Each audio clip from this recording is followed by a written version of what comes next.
Assalamualaikum warahmatullahi wabarakatuh. Saya Zed Kusuma Negara, NIM 610141442 dari Rombel BCKRD. Di sini saya akan mempresentasikan tentang mengenai sikap terhadap olahraga. Apa itu sikap terhadap olahraga? Sikap adalah pernyataan evaluatif terhadap objek, orang, atau peristiwa. Hal ini mencerminkan perasaan seseorang terhadap sesuatu. Contoh dari sikap misalnya kita dari sikap sportif, sikap mandiri, sikap disiplin, sikap jujur, dan sikap lainnya. Ya, selanjutnya adalah struktur sikap. Di sini struktur sikap ada 3, itu komponen kognitif, komponen afektif, dan komponen konatif. Komponen kognitif sendiri yaitu representasi apa yang dipercayai oleh individu pemilik sikap. Di sini kemampuan untuk menilai perilaku yang patut dicontoh dan tidak patut dicontoh. Dan yang kedua ada komponen afektif. Di sini melibatkan emosional atau perasaan. Misalnya kalian mencintai sepak bola, mencintai jogging, mencintai voli, atau mencintai olahraga lainnya. Lalu yang ketiga ada komponen konatif. Di sini komponen ini merupakan aspek kecenderungan kepada perilaku tertentu sesuai dengan sikap yang dimiliki oleh orang tersebut. Misalnya orang tersebut menyukai menjadi supporter, jadi dia melakukan hal-hal yang dilakukan supporter, misalnya seperti nonton bareng, yel-yel gitu, dan yang lainnya. Lalu selanjutnya ada fungsi sikap. Di sini fungsi sikap juga ada 3. Yang pertama ada fungsi adaptif, fungsi pengetahuan, dan fungsi ego defensif. Apa itu fungsi adaptif? Fungsi adaptif adalah sikap melibatkan kegunaan dari sikap tertentu dalam membantu kita mencapai tujuan kita. Contohnya kita cenderung menyukai ekstrakurikuler yang diminati oleh kita. Lalu yang kedua ada fungsi pengetahuan. Fungsi pengetahuan yaitu sikap mengacu pada fakta bahwa memiliki sikap membuat dunia menjadi tempat yang lebih sederhana dan lebih dapat diprediksi. Sebagai contoh, kita sebelumnya tidak mengetahui apa tentang makanan yang dapat membentuk otot. Tapi setelah kita mengikuti gym, mengikuti kebugaran, kita bisa mengetahui tentang makanan-makanan apa yang bisa membuat otot membentuk. Dan yang ketiga kita akan ke fungsi ego defensif. Di sini sikap ini melindungi diri, menutupi kesalahan, agresi, dan sebagainya dalam rangka mempertahankan diri. Sikap ini mencerminkan bahwa kepribadian individu sangat banyak masalah dalam hidupnya. Oke, selanjutnya kita akan mendalami tentang mengukur sikap. Di sini yang pertama ada skala INSERT, digunakan untuk mengukur sikap, pendapat, dan persepsi seseorang atau sekelompok orang tentang fenomena sosial. Di sini sudah ada contohnya. Di sebelah kiri ada pernyataan, dan di sebelah kanan ada jawaban. Di sebelah jawaban ada kolom sangat setuju, setuju, tidak setuju, dan sangat tidak setuju. Di situ kita hanya checklist dalam hal jawaban tersebut. Oke, selanjutnya skala Thurston. Skala Thurston adalah skala yang disusun dengan memilih butir yang berbentuk skala interval. Setiap butir memiliki kunci skor, dan jika diurut kunci skor akan menghasilkan nilai yang berjarak sama. Ya, di sini sudah ada contohnya, sama seperti tadi, tapi bedanya dalam hal kolom jawaban itu diganti menggunakan angka, jadi 1 sampai 7. 1 berarti tidak setuju, dan kalau 7 itu berarti sangat setuju. Oke, selanjutnya yang ketiga ada skala diferensial, yaitu skala untuk mengukur sikap tetapi bentuknya bukan pilihan ganda maupun checklist. Ya, berbeda dengan 2 skala tadi. Di sini di sini ada pernyataannya dibagi menjadi 2. Di sebelah kiri sebagai positif, dan di sebelah kanan adalah negatif. Dan di tengah-tengahnya itu terdapat skor dari 1 sampai 7. Jadi semakin ke kiri itu semakin positif, dan semakin ke kanan itu semakin negatif. Oke, selanjutnya kita akan membahas tentang faktor-faktor yang mempengaruhi sikap. Yang pertama ada pengalaman yang pernah dialami. Misalnya kita sering dibully mengenai body shaming, kurus atau gendut, itu sangat sering banget ada di sekolah. Itu bisa mempengaruhi sikap seorang menjadi eh, pergi ke gym atau mulai diet atau hal yang lainnya.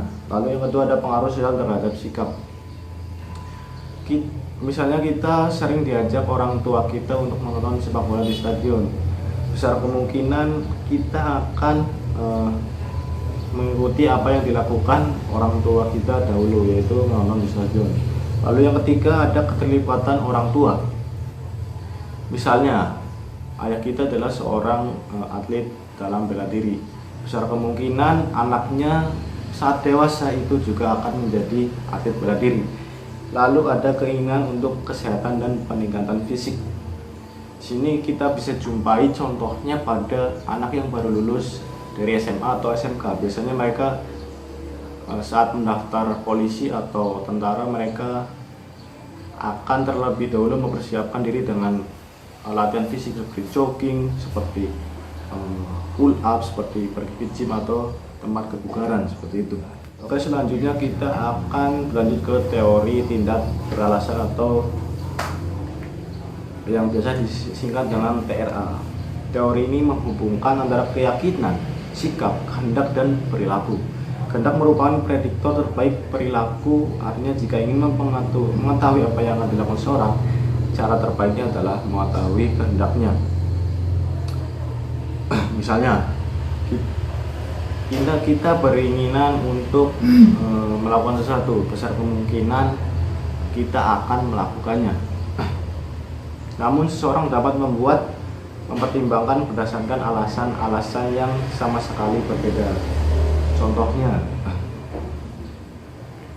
olahraga itu baik, olahraga itu membuat awet muda, olahraga itu membuat kita sehat, olahraga itu membuat kita menjadi bugar atau fit. Tapi orang lain juga berpendapat bahwa olahraga itu menyita banyak waktu, olahraga itu capek, olahraga itu susah, olahraga itu buat orang-orang yang hanya punya waktu banyak gitu. Itu contoh dari teori tindakan beralasan. Oke, selanjutnya kita akan ke teori perilaku terencana atau bisa disingkat dengan TPP. Dalam ilmu psikologi, teori perilaku terencana merupakan teori yang mengaitkan keyakinan dan perilaku seseorang. Sebagai contoh, apabila seseorang menganggap suatu bermanfaat bagi dirinya, dia akan menyambutnya dengan respon yang positif. Oke, selanjutnya kita akan ke teori transteoretikal atau yang biasa disingkat dengan TTM. Teori transteoretikal dikenal sebagai state of change yang dapat mengidentifikasi kita atau memotivasi kita untuk mengubah dari perilaku yang buruk menjadi perilaku yang lebih baik. Oke, teori transteoretikal itu ada tahapan, yaitu ada 5. Yang pertama perenungan, persiapan, action, dan pemeliharaan. Di sini saya akan menjelaskan satu-satu dari tahapan tersebut. Perenungan adalah saat kita belum tahu mengenai apa yang akan kita ubah. Lalu tahap perenungan, tahap di mana kita sudah mulai tahu apa yang akan kita ubah untuk menjadi lebih baik. Lalu tahap persiapan. Tahap persiapan ini kita di mana kondisi saat kita sudah mulai tahu apa yang mau kita ubah dan mau melakukannya. Lalu yang keempat ada tahap action. Tahap ini saat di mana kita sudah mulai melakukan untuk mengubah diri kita dari hal yang buruk menjadi hal yang lebih baik lagi. Lalu yang kelima ada tahap pemeliharaan. Tahap di mana kita sudah tahu apa yang bisa kita berbuat untuk menjadi lebih baik dan memelihara hal tersebut ke depannya menjadi sebuah kerutinan. Oke, selanjutnya yang terakhir ada mendiskusikan strategi untuk mengubah sikap terhadap olahraga.